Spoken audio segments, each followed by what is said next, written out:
बिस्मिल्लाहिर्रहमानिर्रहीम। आज 18 अक्टूबर, आज से 17 साल पहले यहाँ पे शहीद मोहतरमा बेनज़ीर भुट्टो अपनी जलावतनी ख़त्म करके उन्होंने 18 अक्टूबर की डेट दी कि मैं पाकिस्तान आऊँगी। और वो 18 अक्टूबर की तारीख यहाँ पे काफ़ी लोग जो हैं उनको याद होगी। तकरीबन इसी वक्त 12:15 बजे के करीब उन्होंने अपना सफ़र शुरू किया। उनका जहाज़ लैंड हुआ, एयरपोर्ट से उन्होंने अपना सफ़र शुरू किया। पूरे पाकिस्तान से लोग जमा थे, लाखों की तादाद में लोग उन्हें खुशामदीद करने आए थे, इसलिए कि उन सब को यही उम्मीद थी कि पाकिस्तान का मुस्तकबिल शहीद मोहतरमा बेनज़ीर भुट्टो के हाथ में है। और नारा यही था, रोटी कपड़ा और मकान का नारा तो शहीद ज़ुल्फ़िकार अली भुट्टो का था ही, उसके साथ साथ नारा था उस दिन के बेनज़ीर आएगी, रोज़गार लाएगी। लोगों के चेहरे खुश थे।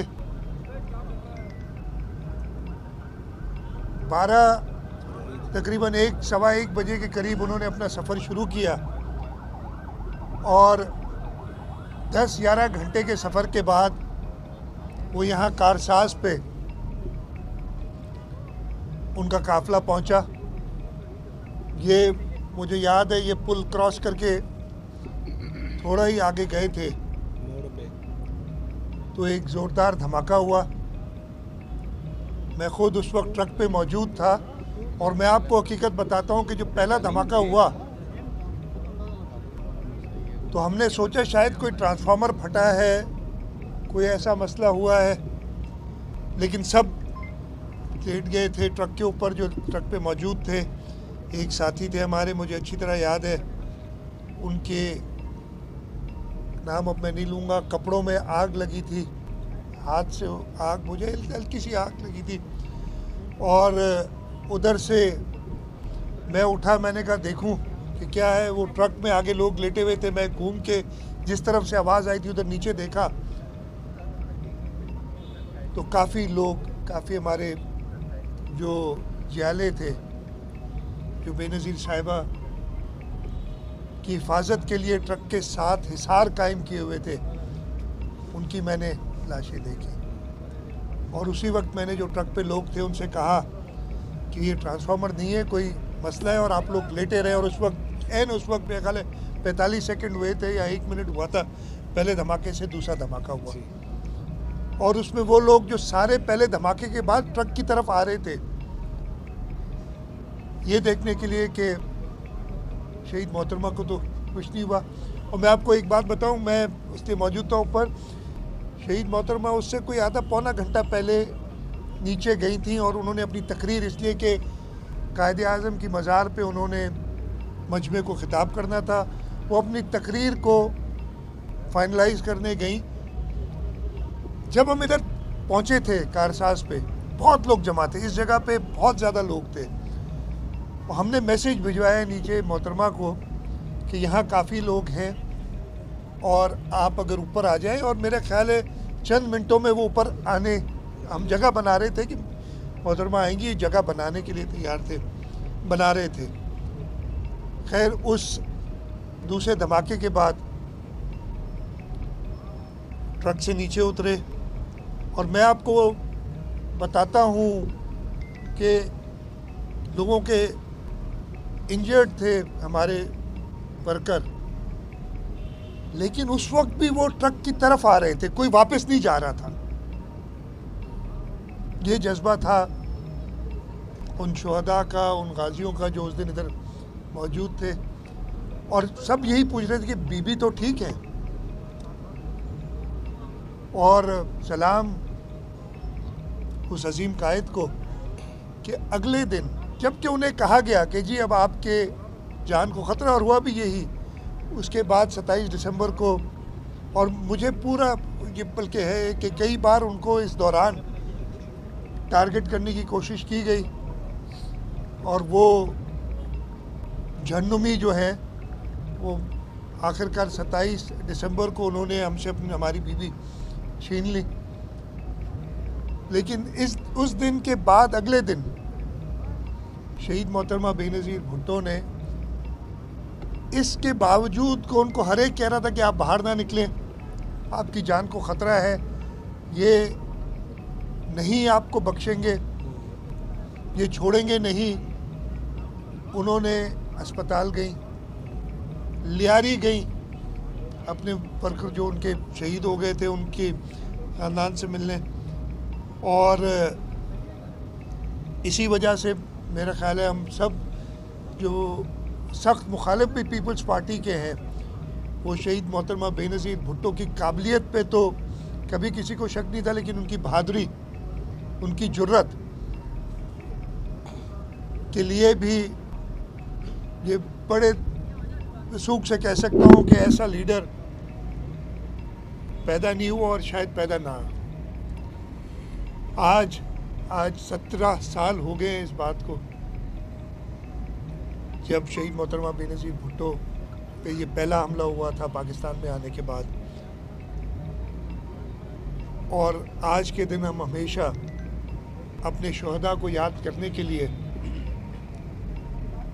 इस यादगार पे भी आते हैं और उन शहदा के याद करने के लिए हम कोई ना कोई इवेंट भी करते हैं। आज भी चेयरमैन बिलावल भुट्टो जरदारी साहब शाम को हैदराबाद आ रहे हैं एटड़ी बाईपास पे और इंशाअल्लाह ताला शहदा की याद में पाकिस्तान पीपल्स पार्टी की जद्दोजहद के लिए लाखों की तादाद में लोग उस जलसगाह में आएंगे। मैं आप सबको भी जो हमारे कराची के सहाफ़ी हैं, देखिए आपसे बहुत पुराना हमारा साथ है, दावत दूंगा कि आप लोग भी आएँ और उस जलसागाह में शहदा की जलसगाह में शहदा की तकरीब में हमारे साथ शामिल। सर ये बता दें कि 17 साल हो गए इस साने को, अब तक मुल्ज़िमान क्यों गिरफ्तार नहीं हुए? शहीद मोहतरमा बेनज़ीर भुट्टो की बहादुरी के हवाले से भी यकीनन आपने खुद बात की, लेकिन वो आइन और कानून की बालादस्ती के लिए, जमहूरियत के बहाली के लिए उनकी बड़ी कुर्बानियाँ हैं। आज हम देख रहे हैं आइन और कानून की बालादस्ती के लिए जो है ना ताकत का इस्तेमाल किया जा रहा है, आइनी तरमीम के हवाले से लोगों को ख़रीदा जा रहा है और ताकत का इस्तेमाल किया जा रहा है। तो क्या पाकिस्तान पीपल्स पार्टी अपनी पॉलिसी से पीछे हट गई है जो शहीद मोहतरमा बेनज़ीर भुट्टो का विजन था? मैं जवाब देता हूँ। सबसे पहले तो आपने कातिलों की बात की। आपको ना सिर्फ ये 18 अक्टूबर बल्कि 27 दिसंबर, वो जब भी कोई ऐसा वाक़या होता है, आपको पता है ना, अभी कुछ दिनों पहले एयरपोर्ट पे वाक़या हुआ, जो चीनी हमारे भाई थे जो यहाँ काम करने आए थे, उनके ख़िलाफ़ एक टेररिस्ट एक्टिविटी हुई। 4-5 दिन वो बंद रखा था और हमने वो सारी चीज़ें उधर थी ताकि एविडेंस कलेक्ट हो। यहाँ पे उन्होंने रातों रात सड़क को धो के और एविडेंस साफ कर दिया। इससे पता चलता है जो शहीद मोहतरमा बेनज़ीर भुट्टो ने कहा था कि 18 अक्टूबर में जो लोग शामिल हैं उसमें वो लोग भी जिन्होंने इसको छुपाया है। इसी तरीके से 27 दिसंबर हुआ था। मुझे याद है जब मैं चीफ मिनिस्टर बना था 2016 में, मैंने उस वक्त जो CDD के इंचार्ज थे उनको स्पेशल टास्क दिया था चेयरमैन बिलावल भुट्टो जरदारी साहब और सदर आसिफ अली जरदारी साहब के हुक्म पे, और उन्होंने काफ़ी चीज़ें जो अवेलेबल थी कलेक्ट करके, लेकिन उन्होंने यही मजबूरी दिखाई थी कि ग्राउंड एविडेंस हमारे पास कोई नहीं है। हमारे पास जो एविडेंस है वो आप सहाफ़ियों का था, जो तस्वीर थी, जो मीडिया पे कवरेज थी, उसके अलावा कोई एविडेंस ही नहीं था। तो ये एक बहुत बड़ी वजह थी। आपने आइनी तरामीम की बात की, पाकिस्तान पीपल्स पार्टी का मौक़िफ़ इसमें बड़ा क्लियर है। और आपने देखा होगा कि हमारे चेयरमैन बिलावल भुट्टो जरदारी साहब हर मौके पे उन्होंने कहा था जल्दी में हमने ये तरामीम, तो लोग कह रहे जल्दी कर रहे हैं, उनका मौका बड़ा क्लियर है। जल्दी कहाँ हो रही है? ये तो 19 साल पुरानी 2016 से जो है 2006 से जब मीसा की जमहूरियत हुई थी उसमें हमने बात की थी आइनी तरामीम की। अनफॉर्चुनेटली जब हमने 18वीं तरमीम की उसमें वो इत्तेफाक राय पैदा नहीं कर सके। अभी भी वो इत्तेफाक राय पैदा करने, नंबर्स हैं नहीं हैं उसके बाला ताक रख के वो अपने मसवदे के साथ पहले हर अपोजिशन पार्टी जमात उलमा इस्लाम जो कि एक ब्रिज का किरदार अदा कर रही थी, मौलाना फजल रहमान, मैं ख़ुद तकरीबन 5.5-6 घंटे उनके साथ मीटिंग में रहा हूँ, जहाँ एक एक शिक पे उनसे बात की है। हमारा बिल्कुल जो है आइनी तरमीम या किसी भी लेजिस्लेशन के लिए ये मौक़िफ़ रहा है और ये मौक़िफ़ रहेगा हमेशा कि असेंबली मेंबरान की मर्ज़ी है और इंशाअल्लाह ताला हमारा जो ये कर रहे हैं वो गलत कर रहे हैं। इसको मैं बिल्कुल सर ये बताइएगा कि जब भी 18 अगर कर रहे हैं जब भी 18 अक्टूबर आती है तो कोई ना कोई बात निकलती है। आज से 2 दिन पहले अखबारात की एक खबर जीनत बनी है कि आपके साबिक वज़ीर आला का साबिक एडवाइज़र इस्माइल डायरी ने ये इंकशाफ किया है कि उसको मोहतरमा को कत्ल करने के लिए उसे पैसों की ऑफ़र की गई कि मोहतरमा को दुबई में शहीद किया जाए। फिर वो उसने नहीं किया और उसने ये एतराफ़ किया कि मैं ज़मीनों पे कब्ज़ा कर रहा था, उस पर अल्लाह ने मुझे ये सज़ा दी है। और इसके बारे में एक इंटरव्यू जो है मशहूर चल रहा है सोशल मीडिया में आसिफ अली जरदारी साहब का, जिसमें वो कह रहा है कि ये मेरा छोटा सा वर्कर है। इस बारे में हकीकत क्या है, क्योंकि आप वज़ीर आला तीसरी मरतबा हैं, क्या ऐसे लोग मोहतरमा को शहीद करने के लिए भेजे जा सकते हैं या ये सरासर झूठ है? इसकी किस तरह तहकीकात होगी? देखिए ये सरासर झूठ है। अगर ऐसी बात होती तो 2007 की बात कर रहे हैं, 17 साल बाद एक तरफ, मतलब मैं इसमें ज़्यादा कमेंट नहीं करूँगा, लेकिन आप खुद ही अंदाज़ा लगा लें। ये तो यही बात होगी ना कि मेरे ऊपर कोई मेरे गलत कामों की वजह से सख्ती, और मैं कहूँ कि अरबाब चांडियो या हमीद सुमरो जो है वो मेरे साथ मिले हुए ताकि डाइवर्ट करूँ अटेंशन। तो ऐसे इसमें कोई हकीकत नहीं। शाह साहब मेरा सवाल ये है कि देखिए 18 अक्टूबर को आपके वर्कर्स शहीद हुए, आपको बड़ी तकलीफ हुई, दुख हुआ, लेकिन एक चंद दिन पहले जो वाक़या हुआ रवादारी मार्च पे सिंध की बेटियों की तजलील की गई, उनको उठा के जो है पुलिस वालों ने मोबाइलों में फेंका, तो इस वाक़े पर आपने माजरत तो की थी, क्या माजरत काफ़ी है, माफ़ी मांगेंगे? नहीं, माजरत तो मैंने कर ली और मैंने उनसे बात भी की। वेरी अनफॉर्चुनेट, मैं इधर बिल्कुल खुलेआम कहता हूँ कि मैंने उनसे खुद रब्ता किया और अगर उनको कोई एतराज़ था तो मेरे से खुद बात कर सकते थे, मीडिया में आके नहीं करते। मैं हमीद आपसे एक बात करूँ और आपको कुछ कहूँ कि जी आपने ये खबर दी है, गलत है या सही है, या मैं आपको कोई और आप उसको अगले दिन मीडिया में जाके जी मुझे ये बड़ा मेरा ख्याल है कि नहीं, नामुनासिब किस्म का रवैया था। और अगर जिस जो बैकग्राउंड है इसका थोड़ा बताएं ना। नहीं, मैं बैकग्राउंड बता रहा हूँ जो उन्होंने कहा ना, रवादारी मार्च का बैकग्राउंड क्या था कि जो वाक़या हुआ था मीरपुर ख़ास और उमरकोट में, डॉक्टर शाहनवाज कुंबर वाला, उस पर जो स्टैंड पाकिस्तान पीपल्स पार्टी की हुकूमत ने लिया है, पहली बार दुनिया इस पाकिस्तान की हिस्ट्री में, अगर दुनिया में शायद नहीं हुआ होगा कि इतने बड़े अफसरों को FIR में डाला गया है। ये तो शहीद मोहतरमा बेनज़ीर भुट्टो क्यों भी उन पुलिस अफसरान पे था, वो सब बरी हो गए उधर, उन अफसरान को डाला गया विद। अगर सिंध हुकूमत तहकीकात नहीं करती तो किसी को पता नहीं चलता कि हुआ क्या था उस दिन, सिर्फ मफरूज़ों पे बात होती, लेकिन एविडेंस के साथ वो एक रिपोर्ट की। उसके बाद उस दिन हमने जब उन्होंने ऐलान किया था, एक मजहबी जमात भी हमको पता है और हम नहीं चाहते थे कि किसी किस्म का क्लैश हो, इस वजह से सेक्शन 144 लगाया गया था।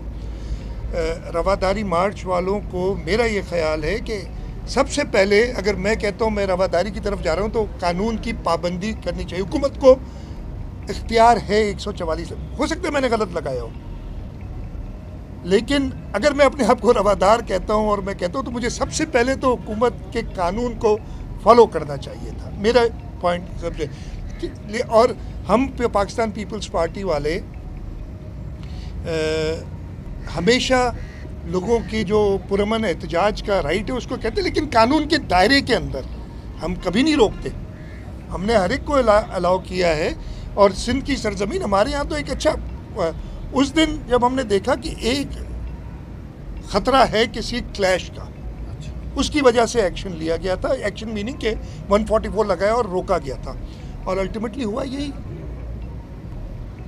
और उनके दरमियान मैं तो बड़ा कहता हूँ, मेरे पास एविडेंस मौजूद है कि ऐसे लोग भी घुस आए थे जो कि गलत किस्म की नारेबाजी कर रहे थे वहाँ। हमीद, आपने भी सुने, आप भी थे उधर मौजूद, आपने भी वो नारे सुने गलत किस्म के। तो आप अच्छा ना करें, ये आपको पता है। मैं बड़ा क्लियर बात करता हूँ, मैं किसी से छुपा ना, किसी मजहबी जमात गलत काम करेगी तो उसे छुपाऊंगा ना कोई और। मैं ख़त्म कर लूँ बात, ये भाई बात हुई है तो मैं पूरी तरह कर लूँ, ठीक है जी। उसके बावजूद मैंने खुद माजरत की, इसलिए कि वो गलत था जो हुआ, उसको बिल्कुल इस तरीके से नहीं हैंडल होना चाहिए था। उस पर इंक्वायरी भी बना दी है और उसकी रिजल्ट भी आ जाएगी कि कौन था जिसने मिस हैंडल किया। और उसके बावजूद अगर मैं तो पहले कह रहा हूँ जो उसका रूट कॉज था, अगर सिंध हुकूमत, और ये हमारा फ़र्ज़ है, ये मैं कोई ऐसा नहीं कर रहा कि हमने कोई बहुत बड़ा काम किया, हमारा फ़र्ज़ है कि हक़ाइक़ को सामने लाना। हम हक़ाइक़ सामने लाए, खुल के लाए, कोई किसी चीज़ को छुपाया नहीं। और उसका अगर गलत कोई फ़ायदा ले, अगर वो हक़ाइक़ सामने नहीं आते तो कहाँ की मार्च बनती। तो ये लेकिन उसके बावजूद, एक मिनट में ख़त्म कर लूँ, इसके बावजूद ये सारा हुआ। मैं कभी नहीं चाहता कि मेरे सूबे में, जो हम खुद कहते हैं सूफियों की धरती है, ऐसे वाक़यात हों। इस वक्त भी मैं हर एक के साथ बैठने के लिए तैयार हूँ, लेकिन मैं बैठूंगा किसी ब्लैकमेल के तहत नहीं, चाहे कोई भी जमात हो। हमें इस तरीके से हुकूमत को आप चैलेंज नहीं कर, हमारे मतलब इस वक्त अजीब अजीब बातें हो रही हैं। अभी 6 महीने पहले इलेक्शन हुए हैं, इस सूबे के लोगों ने 70-75% पीपल्स पार्टी को वोट दिए हैं, और आप हमारे पर ही शक कर रहे हैं? क्या सिंध के लोगों पे शक कर रहे हैं कि उनकी गलत डिसीजन है? इतने है लोग। तो ये चीज़ें बड़ी क्लियर है मेरे जहन में, तो जो बात करेगा तो ये सारी सुनेगा। सिंध के पानी पे डाका डाला जा रहा है, एक मरतबा फिर से सिंध के पानी पे डाका डाला जा रहा है, कुछ कैनाल निकाले जा रहे हैं। इस पे सिंध हुकूमत और पीपल्स पार्टी का कोई मौक़िफ़ नहीं आ रहा, क्यों? यार मौक़िफ़ पता नहीं, आपको अगर नहीं पता तो मैं क्या करूँ? बता दें, हमने नहीं सुना आपने। मिनिस्टर ने भी बात की है, जो एक्निक की CDWP की मीटिंग थी, उस पर भी पूरा मौक़िफ़ रखा गया है, और मैंने ख़त भी लिख दिया है इसके ऊपर। मैं ये देखें, सारा मेरा तरीक़ाकार कुछ और होता है काम करने का, मेरा रिज़ल्ट ओरिएंटेड तरीक़ाकार होता है, कंट्रोवर्सी क्रिएट करके बात को ख़राब करने का नहीं होता। अभी तक जो भी स्कीम्स हैं हमने नहीं होने दी जो सिंध के ख़िलाफ़ होगी, और ये तो बहुत बड़ी कहानी है, ये बहुत बड़ी कहानी है जो कि 1850 से शुरू हुई थी सिंध के पानी की, जो हम करते आ रहे हैं। और 91 के अकॉर्ड की आज हम बात कर रहे हैं। 91 का अकॉर्ड मैं आपको अभी बताता हूँ, कोई सिंध के फेवर में नहीं था। अभी हम कहते हैं अब हालत ये होगी कि हमें कहा जा रहा है कि 1991 के अकॉर्ड पे, जब मैं खुद सूबाई असेंबली का अपोजिशन का मेंबर था, मेरी तकारीर उठा के देख लें, निसार खोड़ो साहब की तकारीर उठा के देख लें, हमने उसको अपोज किया था। लेकिन चले अभी एक बन गया है कानून, एक अंडरस्टैंडिंग उस पर करें, तो ये आप भूल जाएं कि सिंध हुकूमत या पाकिस्तान पीपल्स पार्टी किसी से पीछे रहेगी अगर सिंध के हकूक़ पे कभी भी कोई यार एक आदमी बता दे यार, साईं तां संभालियो इंफॉर्मेशन। मगर भाई एक सेकंड, इन्हें कपो बेटा वो इतने ही है, पुटो इतने ही है, हाँ मिलन तो साईं ना, पर हाँ चुप करे वे मिलन तो जी, बहुत टाइम अभी। हाँ अफवाह किया जा रहा है, लापता किया जा रहा है। कल मौलाना फजलुर रहमान ने भी यही बात रिपीट करी, उनका कहना था कि ताकत के जोर पे अगर करेंगे तो उसके नताइज अच्छे नहीं होंगे। कौन सी कुव्वतें ये काम कर रही हैं?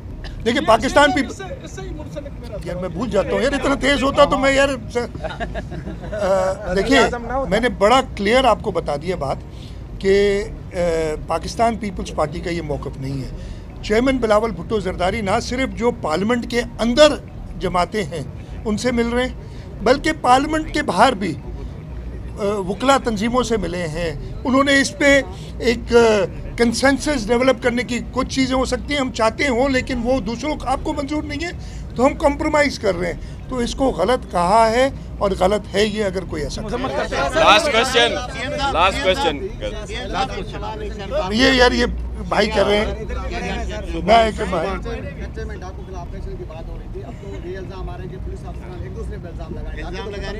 उसको मैं देखिए मैंने देखा है, वो मेरे नज़र से गुजरा है, मुझे आया है, उसकी हम पूरी इंक्वायरी कर रहे हैं। अगेन मैं मीडिया पे बैठ के उसको डिस्कस नहीं करूंगा आपके साथ, इसलिए कि फिर फ़ायदा क्या है यार, फिर तो इस तरीके से नहीं होता ना, ये एडमिनिस्ट्रेटिव इश्यूज है जी। मैंने बात की, मैंने सारी बात की, लेकिन आप लोग जो है ना, मैंने अपनी बात सारी उसी पे की। ओके, लास्ट क्वेश्चन यार एक मिनट यार मेरे साथ चलो फिर बात करते रहेंगे।